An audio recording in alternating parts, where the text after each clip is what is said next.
Traktera ndraiky camion mitatriky fasigny 10 tonnes isanandra miboaka to amin'ny faritry fambolena honko eto Ambatozavavy ny Nosy Be. Nanomboka tamin'ny taogno 2024 mandraka iniany. Vokany dia zanaka honko ndraiky honko efa maventy eo amin'ny hektara raiky efa maty. Ny sasany izay malolilôly dia mandrikinky ny vahatrany ka tsy matana zaka. Hadoboagna mahazo ny vahoaka eto Ambatozavavy ary farobata ny terrain fisomagna laboly handalovan'ireo traktera ndraiky camion mitatriky fasigny io. Velontaregny ireo vahoaka eto Ambatozavavy ny Nosy Be ka mitaregny amin'ireo mpitondra ndraiky manampahefagna mba hizaha fandeha ny fasigny eto Ambatozavavy ny Nosy Be fa manahiragna ireo vahoaka.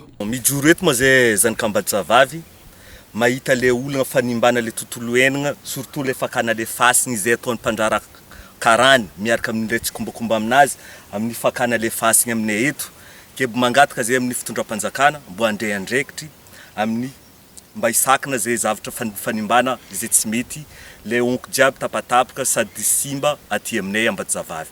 Kebo mangataka aminareo fitondram-panjakana mba hijery akaiky le zavatra io aty aminay aty. Efa nagnanaovagna fitaregnina ndraiky tatitry tamin'ireo mpitondra fanjakana ndraiky manampahefagna eto an-toerana fa mbola tsisy valiny mandraka iniany. Nefa i Ambatozavavy mba agnisan'ny tanana raiky mamparisiky ireo mpizahatany avy mitsidiky eto Nosy Be.